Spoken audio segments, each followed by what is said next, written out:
Harold Johnson, outstanding Philadelphia light heavyweight champion. He was born August 9th, 1927, Philadelphia, Pennsylvania. He died February 19th, 2015 in Philadelphia, Pennsylvania. Stood 5'11" and he had a 74-inch reach. Harold Johnson had total fights, 87 bouts, 76 wins, 32 knockouts, 9 losses. He had 44 decisions that was granted to him, and he was stopped 5 times. Now, Harold Johnson began boxing June 18th, 1946, and he retired March 30th, 1971. I had the pleasure of meeting Harold Johnson. Knew him very well, knew his sons. And after speaking with Harold Johnson several times, matter of fact, I was at the World Boxing Hall of Fame in 1992 when he was inducted, Canastota, New York. He was also inducted into the Boxing Hall of Fame, 1993. Spent several hours with Harold Johnson explaining to me what it was like in Philadelphia during the course of his career, as well as the course of his life. Told me about the times that he would spar with outstanding fighters, such as Gil Turner, Benny Briscoe. I mean, he was something else. Remember when he told me he sparred with Georgie Benton? And he said he learned a lot from Georgie Benton. I'm Scrapbook Boxing, and I would like to go through the career of Harold Johnson right here with you on the Museum of the Forgotten Fisticuffs series. Let's take a look at Harold Johnson's career.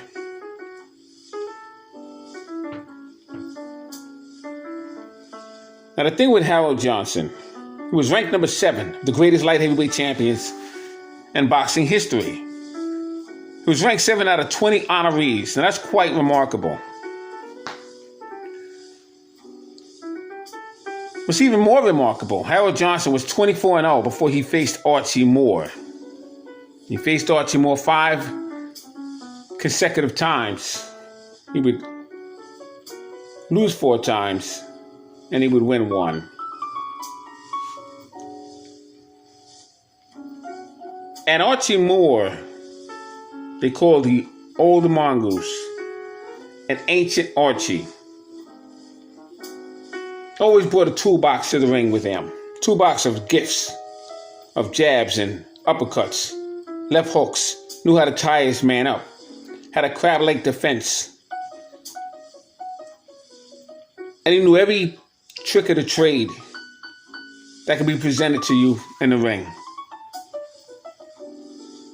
Archie Moore was in there with some of the greatest fighters of all times. And Harold Johnson would face some great ones himself. Fighters such as Ezra Charles and Jimmy Bivens, Jesse Bowdry and Nino Valdez and Burt Littell, Doug Jones, or Godoy. Archie Moore had dropped Harold Johnson in the 14th round of one of their fights. Caught him with a straight right hand. And the referee would call the halt to the bout. But Archie Moore would be stripped of his NBA, which is now known as the WBA, Light Heavyweight Championship belt, when he didn't defend the title in a timely fashion. 1961, Harold Johnson would then fight Jesse Bowdry for that belt.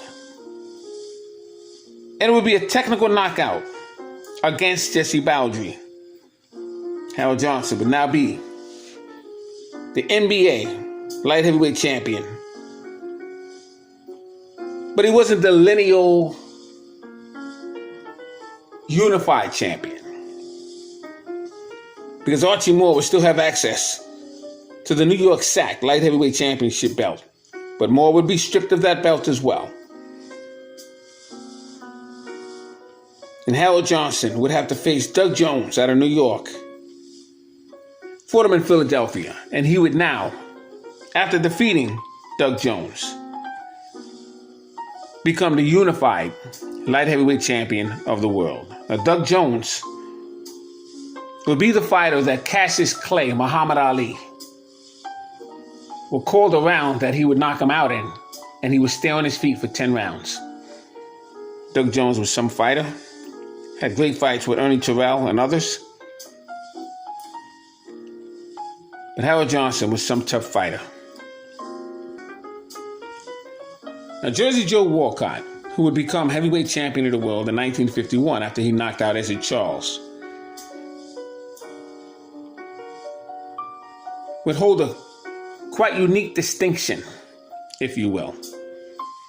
You see, Jersey Joe Walcott would defeat both father and son, Phil Johnson and Harold Johnson. He would knock out Phil Johnson 1936, third round.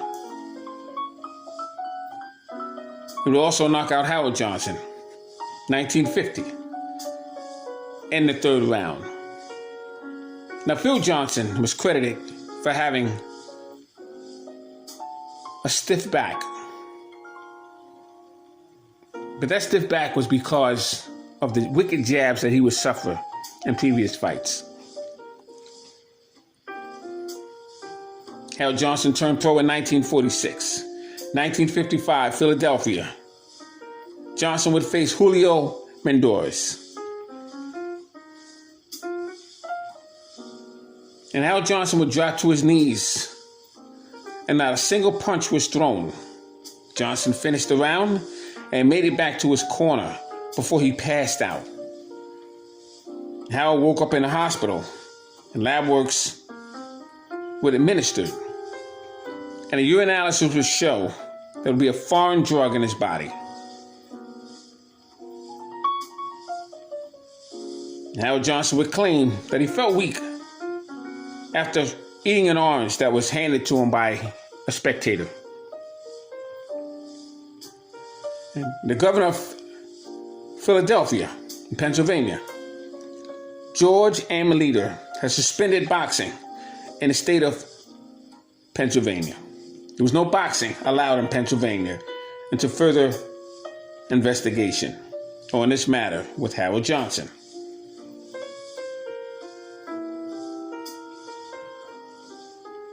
It turned out that there was no sense of foul play with Harold Johnson, but they still suspended him for 6 months, 144 days. Harold did not report to the New York SAC that he felt ill. And on those terms of conditions, he was suspended for 6 months. But after one title defense in Germany, Harold lost his crown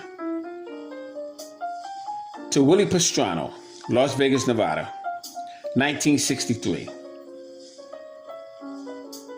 He would defeat fighters such as Arturo Godoy. Wednesday, February 23rd, 1949, Philadelphia, Pennsylvania. It was at the Convention Center, 10-round unanimous decision. He would face Archie Moore, Tuesday, April 26, 1949, Philadelphia Convention Hall. 10 rounds unanimous decision. Referee was Charlie Daggett. He had it 8-2 for Archie Moore. He faced Jimmy Bivens Wednesday, October 26, 1949, Philadelphia, Pennsylvania, at the Convention Hall. 10-round unanimous decision. Referee Zach Clayton had it 5-4 in behalf of Harold Johnson. It also be in a ring with Burt Littell. They called him the Chocolate Kid. He was a black murderous throw middleweight. July 12, 1949. Fought him in Dayton, Ohio, and he would defeat Burt Littell. Harold Johnson would lose to Jersey Joe Walcott, February 8, 1950, Philadelphia Arena. Johnson was knocked out 1 minute and 3 seconds of the third round, collapsing from a back injury. Referee was Dave Beloff. He would defeat Chuck Hunter, September 2nd, 1951, New York's Madison Square Garden. He would defeat Elkin Brothers. June 18, 1951. The referee stopped the bout in 1 minute and 53 seconds in the 10th round. He would lose again to Archie Moore on a Wednesday night, September 24th, 1951, Philadelphia Arena. He would defeat Archie Moore January 29th, 1952, Toledo, Ohio, at the Toledo Sports Arena. But once again, he would lose to Archie Moore. 10-round unanimous decision.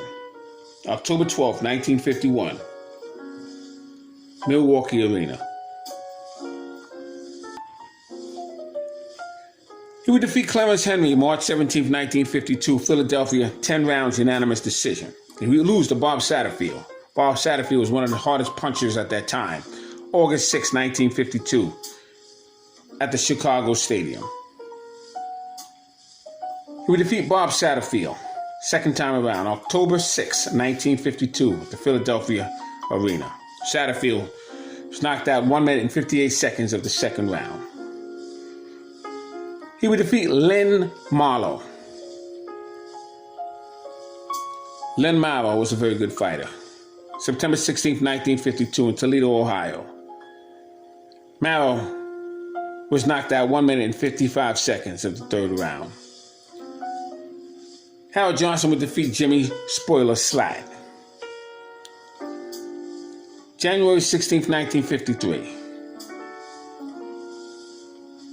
And he would defeat Nino Valdez. November 24th, 1952, in Eastern Parkway Arena. Eastern Parkway Arena was in Crown Heights, Brooklyn. It used to be an arena, and then they put a roller skating ring there. It was a very good arena. Had some very good fights there. It was a 10-round unanimous decision. He would defeat Ezard Charles. Ezard Charles was a former unified heavyweight champion between 1949 and 1950. He would lose his belt in 1951, Judge Joe Walcott. Fought him September 8, 1953, Philadelphia, at the Schreiber Arena. 10 rounds, unanimous decision. Harold Johnson would also face a fighter by the name of Charlie Doc Williams. February 15, 1954, Miami Beach Auditorium. He would defeat him. He would have another go with Jimmy the Spoiler Slatt. January 29, 1954, St. Nicholas Arena, New York City. He would face Paul Andrews, March 17, 1954, Chicago Stadium. January, he would have some great fights as well. But Johnson was dropped in the first round of that Paul Andrews fight. He would lose to Archie Moore. August 11th, 1954, New York's Madison Square Garden. And this was for the World Light Heavyweight Championship belt. The referee was stopped about 56 seconds of the 14th round. Harold Johnson just couldn't get himself together after that crushing right hand landed by Archie Moore. And at this time, Archie Moore had well over 100 fights. He knew every trick of the book. You couldn't fool Archie Moore. Harold Johnson would learn the hard way. Harold Johnson would lose another fight to Oakland Billy Smith, who was the former light heavyweight champion of California. Lost to him October 8, 1954, at the Philadelphia Arena, in his hometown. Second round knockout. Johnson was KO'd 1 minute and 22 seconds of the second round. Now, Harold Johnson would face a fighter by the name of Julio Mendores. December 7th, 1954, Miami Beach, Florida. He would face Marty Marshall, December 22nd, 1954, Detroit Olympic Arena. He would face Paul Andrews again, February 11th, 1955, in New York's Madison Square Garden. Andrews was knocked out 1 minute, 46 seconds of the sixth round.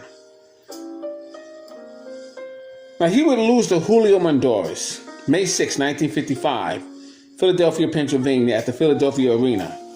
Test shows that Johnson was drugged.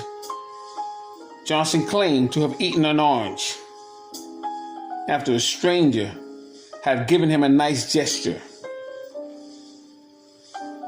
And this would cause a lot of controversy with Harold Johnson. As I stated, he was suspended for 6 months, 144 days, for not reporting it to the New York State Athletic Commission.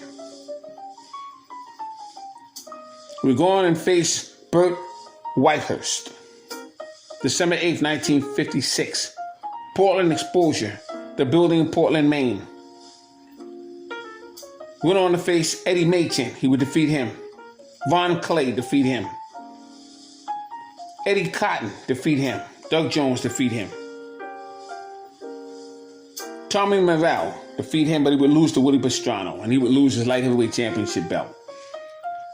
June 1st, 1963 at the Las Vegas Convention.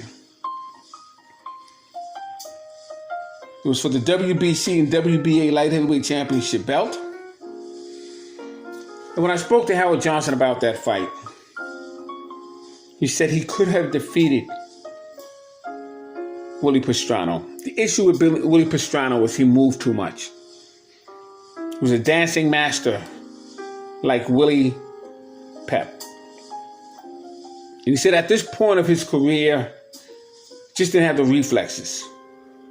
He saw all the openings, all the mistakes, but he couldn't respond to them. And he went on to tell me about other historical events where that happened to other fighters such as Joe Louis and Izzy Charles, Ray Robinson, and Gene Foreman. He explained to me the way the body works and how the last things to go would be your legs and your punching power. Your mind sees things that your body can't respond to. And he learned that with Willie Pastrana. Now, I just wanted to take a look at Harold Johnson. Fascinating fighter. Good humanitarian. Learned some great stories from Harold Johnson. Well respected in Philadelphia.